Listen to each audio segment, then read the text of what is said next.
to guys, malaligo, pero gagamit ng Cormesic Keratin, Hair Keratin Botox and Argan Oil. Just to show you guys, ito ang dating lagayan ng Hair Keratin Botox. O, di ba? Naubos ko na kasi yan talaga ang ginagamit ko.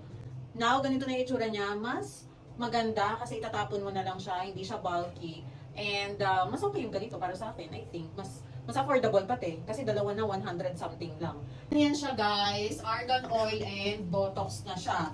So, kung i-differentiate mo siya, ang Argan Oil ay para sa mga big black hair, ang Botox ay para sa may mga hair color, pero ang atake niya ay magkaiba iba din. So, itong Argan Oil, papakita ko lang sa inyo yung itsura, pero I think same lang naman din ang quality niya.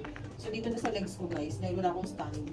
Ito ay Argan Oil, wait lang, mga zeze. Ito ay Argan Oil, then itong isa ay Botox. Papakita ko lang sa inyo na parehas lang naman ang color nila, walang pinagkaiba. Ayan. Mas mabango si Botox. Pero mas gusto ko ang scent ni Argan Oil.